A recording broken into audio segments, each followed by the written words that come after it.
앤드류 워맥, 당신은 이미 가졌습니다. 제21장, 믿음은 말합니다. 믿음은 말합니다. 믿음의 법칙들 중에 하나는 당신은 당신이 말하는 것을 갖게 된다는 것입니다. 잠언서 18장 20절 21절, 사람은 입에서 나오는 열매로 말미암아 배부르게 되나니 곧 그의 입술에서 나는 것으로 말미암아 만족하게 되느니라. 죽고 사는 것이 혀의 힘에 달렸나니 혀를 쓰기 좋아하는 자는 혀의 열매를 먹으리라. 아멘. 죽고 사는 것이 혀의 힘에 달렸나니 이것이 믿음의 법칙입니다. 하나님께서는 있으라고 말씀하심으로써 믿음으로 세상을 지으셨습니다. 모든 자연적인 것들, 즉 보고 맛보고 듣고 냄새 맡고 느끼는 물질적인 것들은 말씀으로 지음을 받았습니다. 믿음으로 가득 찬 하나님의 말씀이 이 우주를 지었고 계속해서 그것을 함께 붙들고 있습니다.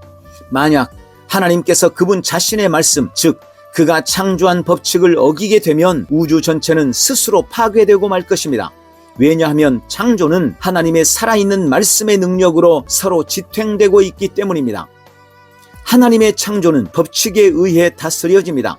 하나님의 법칙들 중에 하나는 우리가 말하는 것은 갖는다는 것입니다. 말에는 능력이 있습니다. 우리는 말을 합니다. 말하는 능력은 우리 안에 있는 하나님의 형상을 반영하고 있습니다. 이것은 인간이라는 피조물을 식물들과 짐승들로부터 구별하는 매우 중요한 특징입니다. 우리는 말을 합니다. 어떤 의미에서 말은 창조하는 능력이 있기 때문에 그것은 하나님을 닮았습니다. 생명을 말하는 것을 배우라. 예수님께서 이 법칙을 확증하셨습니다. 그는 무화과 나무에게 말씀하시며 죽으라고 명령하셨습니다. 다음 날 아침 제자들은 밤새 나무에게 그 일이 정확하게 이루어진 것을 발견했습니다. 그들이 놀라워하자 예수님께서 선포하셨습니다. 마가복음 11장 22절 23절, 하나님을 믿으라. 내가 진실로 너희에게 이르노니 누구든지 이 산더러 들리어 바다에 던져지라 말하며 그 말하는 것이 이루어질 줄 믿고 마음에 의심하지 아니하면 그 말한 것이 그대로 되리라. 아멘. 믿음은 말함으로써 풀어집니다. 그것이 믿음을 다스리는 법칙들 중에 하나입니다. 단지 사는 것만이 아니라 죽는 것과 사는 것이 모두 혀의 힘에 있습니다. 만약 당신이 거듭났다면 당신은 하나님의 아들의 믿음을 갖고 있습니다. 대부분의 그리스도인들이 이것을 알지 못하기 때문에 그들은 그것을 사용하지 않습니다. 사람들은 믿음이 적절하게 역사하는 것을 여전히 거의 보지 못하고 있습니다. 왜냐하면 그들은 믿음을 다스리는 법칙들을 깨닫지 못하고 협력하지 않기 때문입니다. 만약 당신의 의사가 당신이 곧 죽을 것이라고 말했다면 당신의 말은 당신이 받는 것에 영향을 미치게 될 것입니다. 만약 당신이 하나님께서 이미 당신을 고치셨다는 것을 알고 믿고자 하면 당신의 말은 당신이 경험하는 것을 결정지을 것입니다. 당신이 말하는 것에 따라 사는 것 혹은 죽는 것을 얻게 될 것입니다. 만약 누군가가 당신의 상태를 물어본다면 당신은 죽게 됩니다. 의사가 말하길 한 주밖에 살지 못한다고 합니다. 라고 대답함으로써 죽음을 풀어놓게 됩니다. 만약 당신이 장례 준비를 시작하고 슬픔에 잠기게 된다면 당신은 죽음에게 권세를 주고 있는 것입니다. 비록 당신 안에 하나님의 아들의 믿음이 있다 할지라도 그 믿음이 나오지 않게 됩니다. 대신에 죽음이라는 말을 통해 사탄이 원하는 것이 풀어놓아질 것입니다. 당신의 말은 그만큼 능력이 있습니다. 마음과 입이 함께 해야 합니다. 당신은 믿음 또는 고백 운동을 통하여 이 진리에 대한 극단의 해석을 들었을지도 모릅니다. 심지어 어떤 사람들은 이 진리를 이름을 대고 청구하라 또는 내뱉고 붙잡으라 라는 이름을 붙여놓았습니다. 당신이 말하는 것을 갖게 된다 라는 이런 진리는 많은 면에서 남용되어 왔습니다. 만약 누군가가 간지러워 죽겠다 라고 말했을 때 자체적으로 임명된 고백 경찰이 즉시 뛰어와서 그들을 정죄할 것이라고 말했다고 가정해 봅시다. 그러나 로마서 10장 10절은 이 문제를 명확히 하고 있습니다. 사람이 마음으로 믿어 의에 이르고 입으로 시인하여 구원에 이르느니라. 아멘. 마음과 입이 믿음으로 함께 일할 때에만 고백이 이루어지는 것입니다. 그들이 간지러워 죽겠다, 같은 비속적인 표현을 사용할 때 죽음에 떨어지지 않는 이유는 그들의 마음으로 그것을 작정하지 않았기 때문입니다.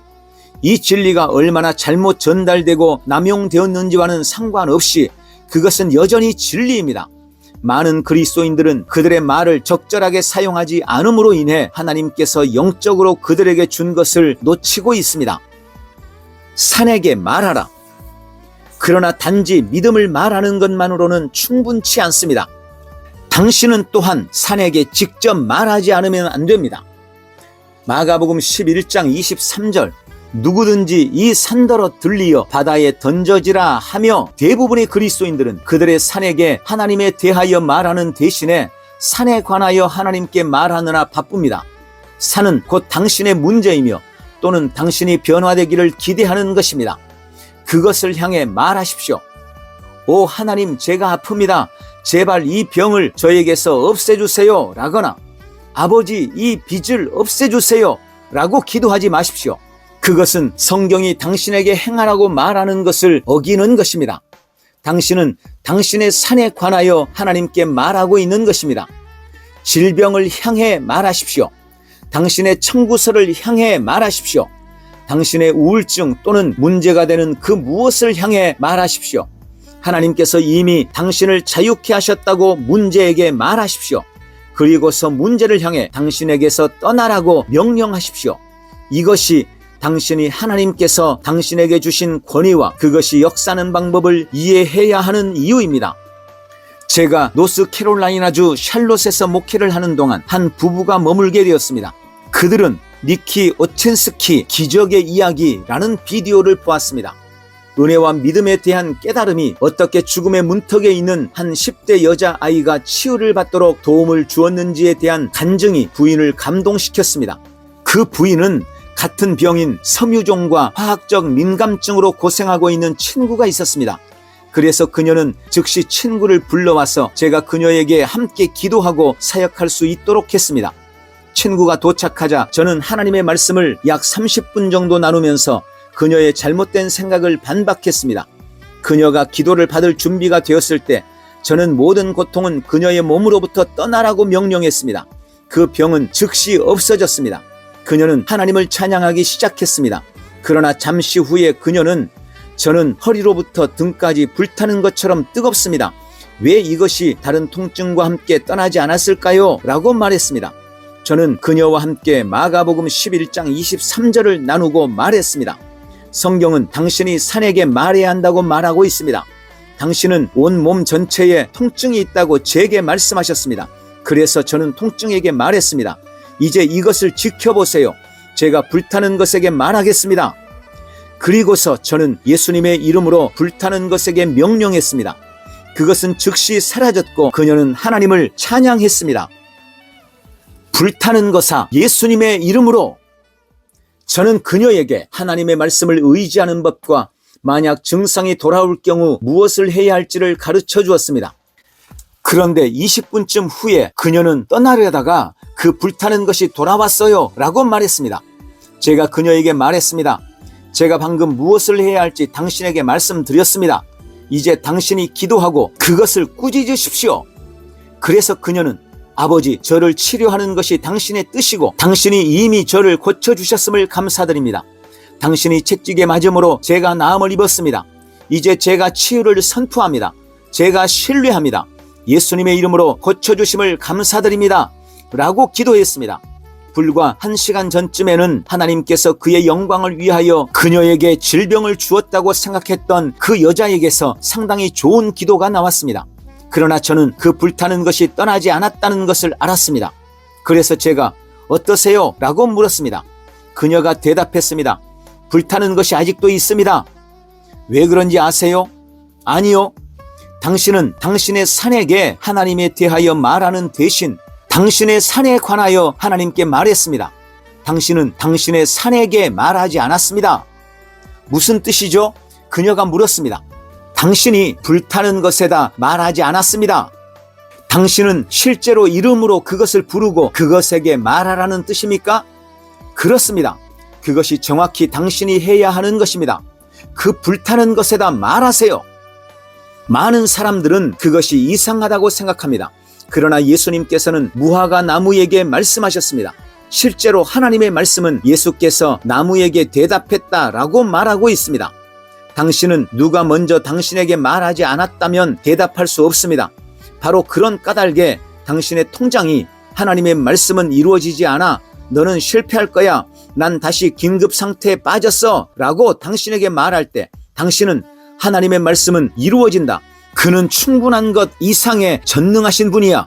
통장아, 내가 너에게 예수님의 이름으로 명령하노니 정상 상태로 돌아와서 거기에 머물러 있어 라고 말할 필요가 있습니다. 그러자 그녀는 불타는 것아 예수님의 이름으로 라고 말했습니다. 그녀는 거기에서 멈추더니 소리쳤습니다. 사라졌어요. 그녀는 심지어 명령을 다 끝내지도 않았습니다. 예수님 안에 있는 그녀의 믿음을 사용하면서 직접 명령을 하니 그것이 떠났습니다. 이 원리가 일하고 있다는 얼마나 멋진 예정입니까? 전기. 말은 중요합니다. 당신은 죽음, 낙심, 패배, 우울증 등을 말하고 나서 복을 받을 것을 기대할 수는 없습니다. 그런 일은 일어나지 않습니다. 왜 그렇습니까? 믿음을 다스리는 법칙들 중에 하나는 당신이 말하는 것을 갖게 될 것이라고 말하고 있기 때문입니다. 당신이 하나님의 말씀을 마음으로 믿고 입으로 동의하여 말해야 할 뿐 아니라 당신의 문제에게 직접 말하고 해결되도록 명령하지 않으면 안 됩니다. 하나님께서 이미 이루신 것에 대하여 감사하십시오. 그리고 아픔이 멈추도록 몸에게 명령하고 재정이 잘 돌도록 명령하고 당신의 상황으로부터 마귀가 떠나도록 명령을 내려야 합니다. 당신의 권위를 취하여 사용하십시오. 이것들이 믿음을 다스리는 법칙입니다. 당신은 하나님의 아들의 믿음을 이미 소유하고 있습니다. 당신은 그것을 사용하는 법을 배울 필요가 있습니다. 당신이 믿음이 어떻게 역사하는지를 깨닫고 협력하기 시작하면 당신은 결과들을 보게 될 것입니다. 하나님께서 전기를 다스리는 자연 법칙들을 만드셨습니다. 비록 사람이 전기를 발견하지 않았고 전기가 어떻게 작동되었는지를 최근까지 발견하지 못했을지라도 전기는 처음부터 지구상에 있었습니다.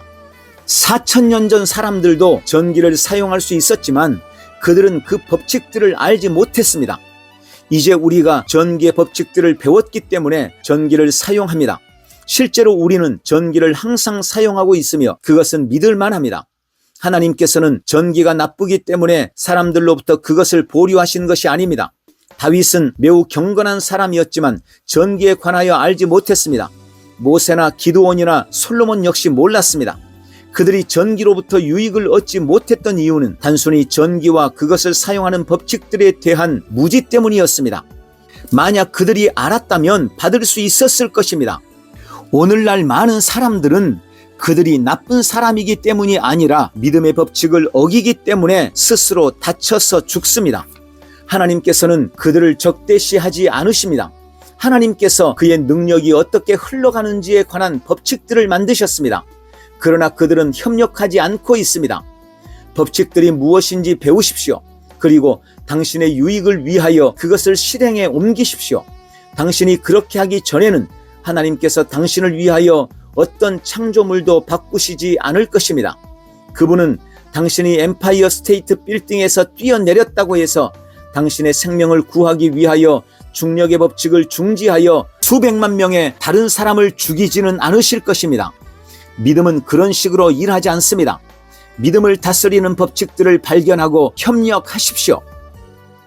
당신의 믿음을 풀어놓으세요. 저는 지금까지 대부분 말에 관련된 몇 가지 법칙들만을 다루었습니다만 더 많은 법칙들이 있습니다. 당신이 하나님의 말씀을 공부하면 그것들을 발견하게 될 것입니다. 당신은 예수님께서 그들의 믿음에 따라 행동하도록 사람들에게 격려했던 것을 알게 될 것입니다. 행함이 없는 믿음은 죽은 것이기 때문에 행동은 당신의 믿음을 풀어놓는 매우 중요한 다른 방법입니다. 거기에는 다른 사람들을 용서하는 것 등도 있습니다. 하나님의 말씀은 당신이 거듭날 때 당신에게 근원적인 믿음을 가져다 줍니다. 그리고 구원을 받은 후에 하나님의 말씀은 그 믿음이 어떻게 역사하는지를 당신에게 가르쳐 줍니다. 죽은 자들로부터 예수 그리스도를 일으킨 것과 동일한 믿음이 이미 당신 안에 머물러 있다는 것을 당신이 믿을 수 있다면 이제 남은 것은 믿음이 어떻게 역사하는지와 다스리는 법칙에 협력하는 법을 배우는 것입니다. 할렐루야!